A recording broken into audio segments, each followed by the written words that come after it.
Everybody, and welcome back to the channel. This is Shaka from Shaka Reacts, and we're about to check out one of my favorite groups. I know it's one of yours as well. We've got Nightwish on the docket tonight, guys, and we're going to be checking out the song Everdream. Let's get into it.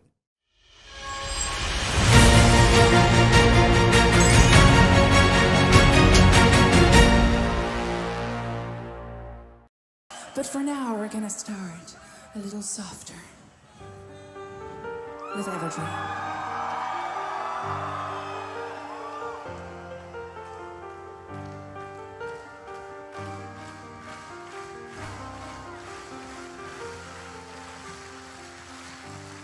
Ever felt away with me? Just once, that all I need. Entwined and finding you one day. Ever felt away without me? My love, it lies so deep. Have a dream of me.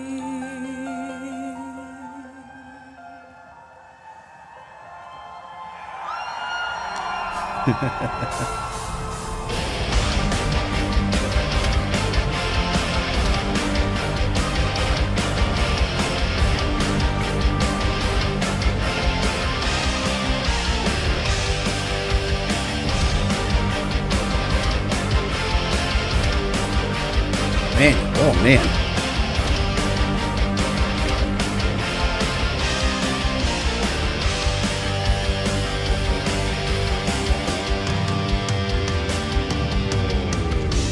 Okay, before we continue, man, what an intro. I love this.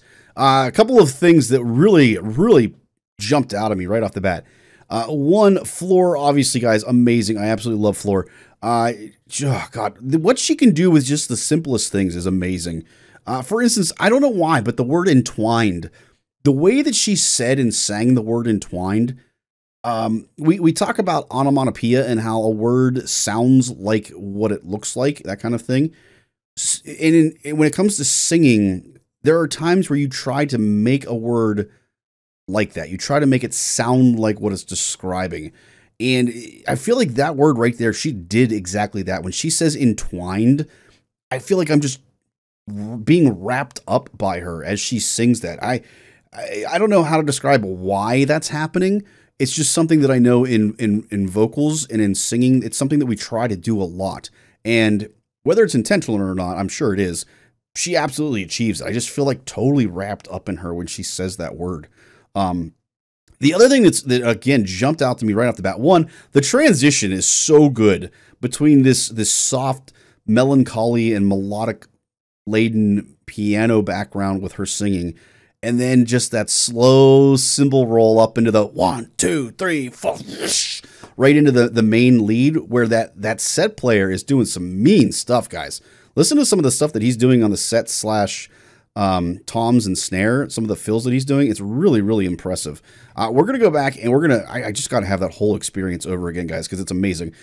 We do a lot of pausing, a lot of rewinding, a lot of talking through this, guys. So if you're not a fan of that, sorry, but you know, we're here to learn things. We're here to experience things. We're not just here to listen to it. So let's get into it again, shall we? I can't wait to hear some of this stuff again. A little softer with Everdream. Listen to the way she says entwined. See if you guys feel the same way. Feel if you feel wrapped up by her when she says it. It's just so good.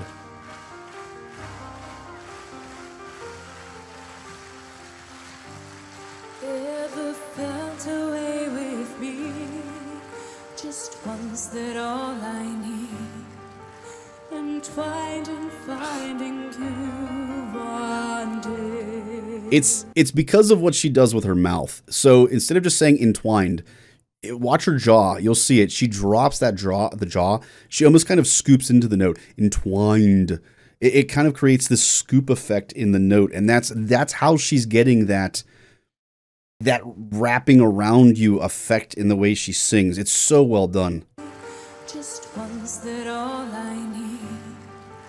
Entwined and finding I love it. Love it.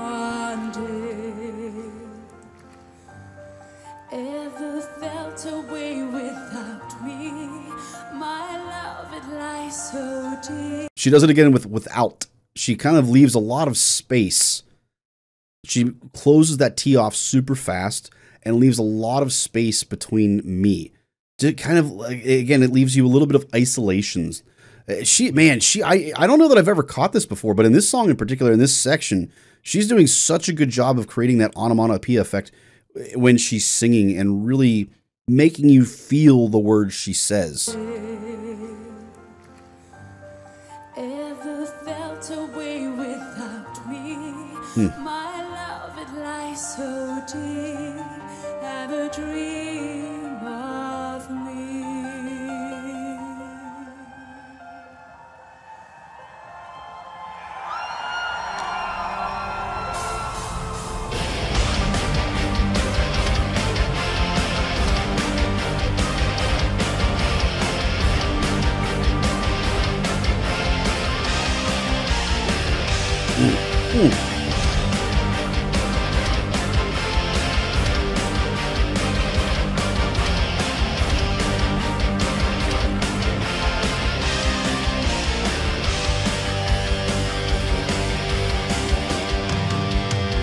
Yeah, great break there. Great break. Would you do it with me? Heal the scars and change the stars. Would you do it for me? Turn loose the heavenly thing. I'll take you away. Cast away on a lonely day. Blessing for a teary cheek. I saw him, but God roll your grace. Ever felt away with me? Just once that all I need. I'm trying and finding you one day. Ever felt away without me? My love, it lies so deep. Now I dream of me. Oh, there he is. Oh, Marco.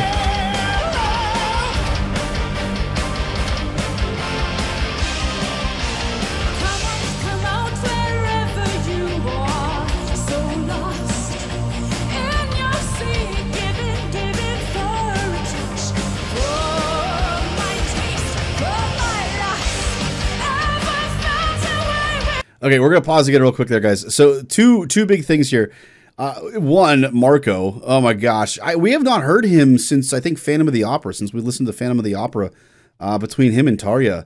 Oh God, I could listen to him sing all day, guys. His voice is so good. He's kind of one of those generational talents. I would equate him to like a Freddie Mercury, Steven Tyler. Like he just has one of those unique voices that we just don't hear very often. He's a generational talent.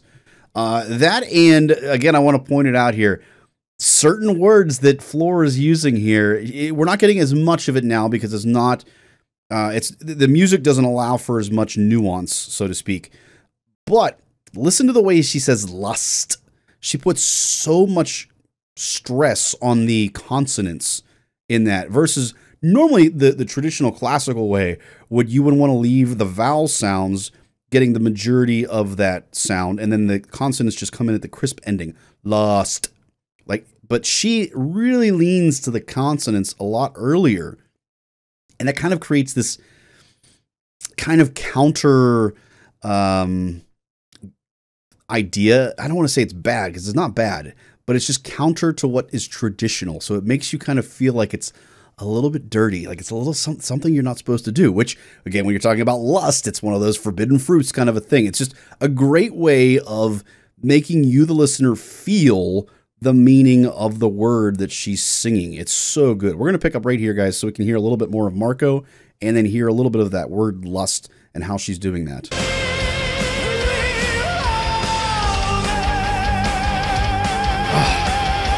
So good. I hope we hear more. I hope we hear more of him. I really do. come out wherever you are, so lost in your sea, giving for a touch, for my taste, for my lust. Hear that?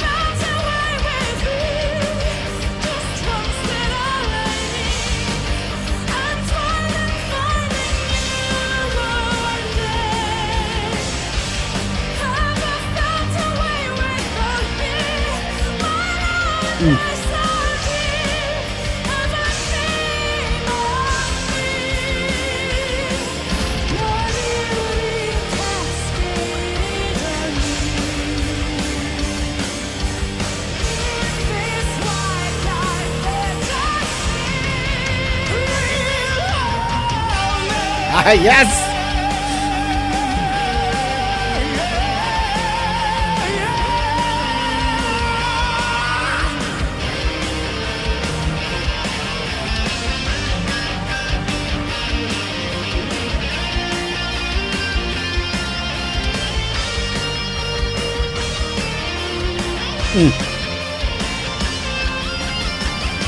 Oh, I like what he did there. I like what he did at the end there in particular. We've mentioned it before, guys. I love their solos here. In particular, the guitar solos, the instrumental solos that we have with this group. They're so good at not overplaying solos. They keep it simple. They keep it melodic. They keep it about the music as a whole and not about that individual, just showing off and playing insane amounts of notes in a small given space. They really make it more about the melody. And again, this group is very affect driven is the way I would describe it. They're trying to create an affect for you. They're trying to get you to feel something when you listen to their music. When you hear somebody just going, you don't tend to feel as much. You tend to just be like, oh, wow, that was really impressive. Versus when you have a melody that's well written and fits beautifully and seamlessly with the rest of the music that's happening, that's when you get those emotional, empathetic, affective moments in the music. And he's so good at it here.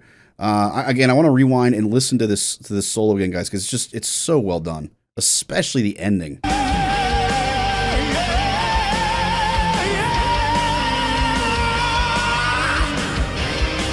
Plus, I just like to hear Marco.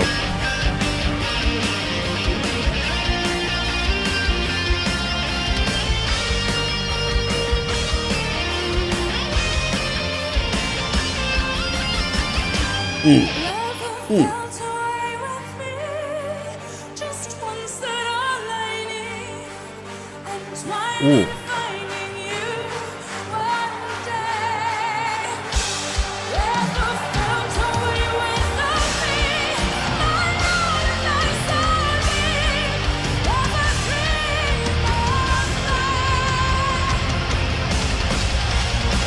If you've ever wondered why this section hypes you up so much, I'm going to tell you right now why.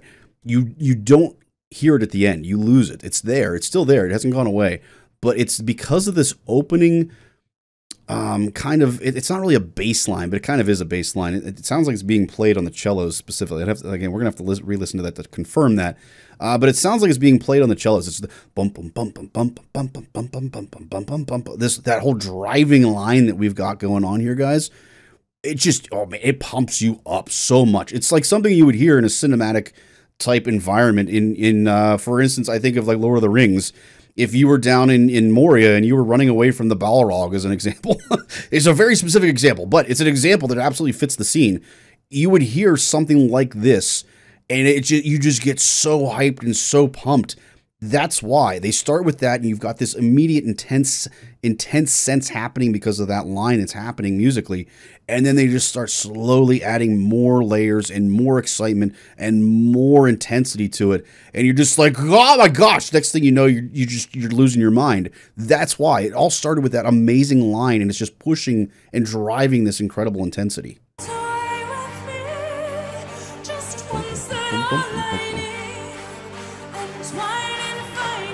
It sounds like it's on the keyboard.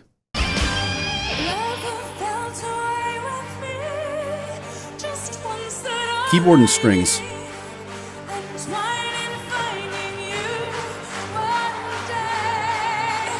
It's just really easy to miss that line because it's so quiet, but man, it really is really well written.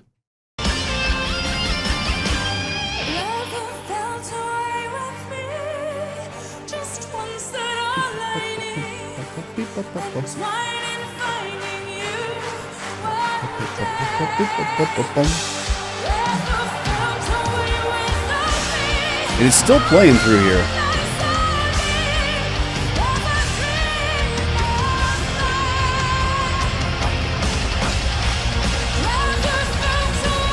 Oh.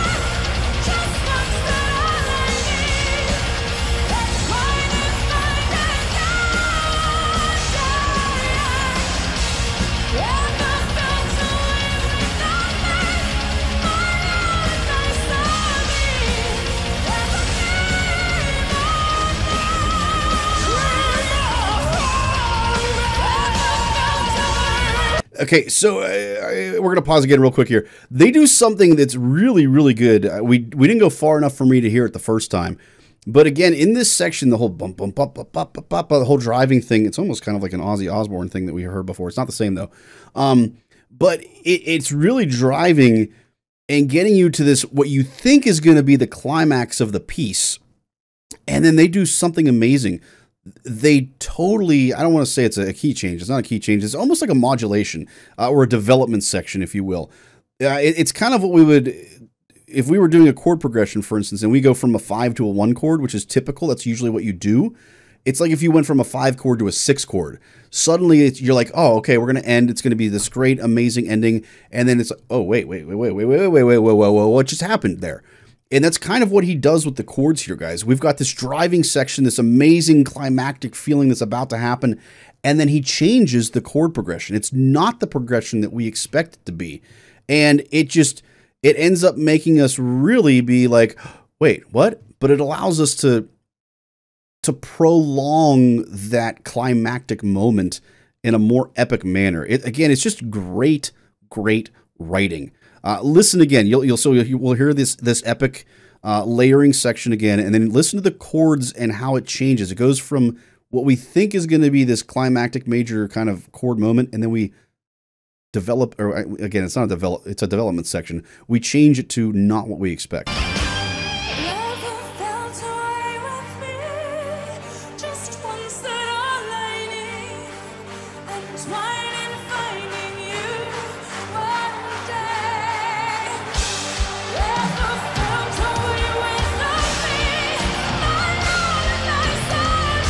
Again, this is really triumphant sounding, like we're about to defeat the beast. And then it's this. It changes. This is not a triumphant sounding section. It feels like we're about to hit this triumphant, we just defeated the Balrog section in Lord of the Rings to, wait, what? What happened? There's something happened. Right? Happy? He faked us out.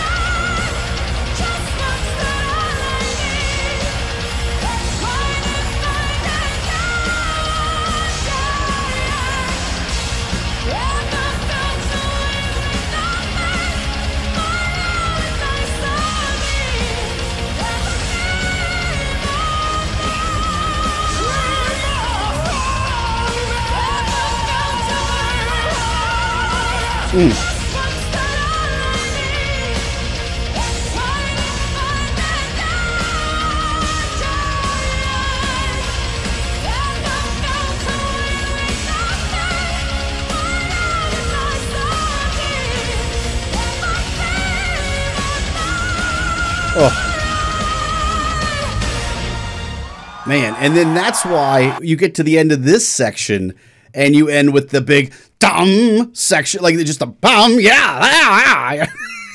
It did such a great job of prolonging that moment of joy, I guess. It's not, it took the joy away from us. We're still experiencing joy. But that resolution, musically speaking, he did such a good job of throwing in a coda that confuses us, but still gets us to an amazing ending.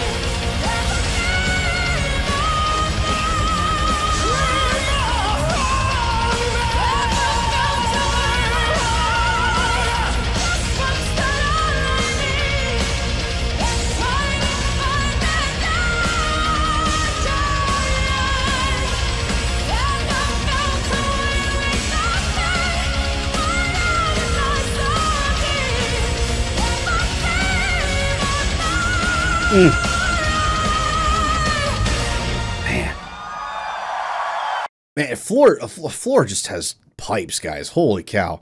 What an amazing song across the board. The vocals, the inflection from Floor, the Marco and his insane vocals, the incredible guitar solo, and then of course just the writing as a whole. There's just so much that's so amazing about this group and this song in particular, guys. Absolutely, absolutely, absolutely loved it. If you guys love this, hopefully you did, I'd appreciate if you guys like it, obviously, subscribe and turn on notifications so you guys aren't missing anything moving forward. Last but not least, guys, if you want to continue your journey down this musical rabbit hole, make sure you check out the next video.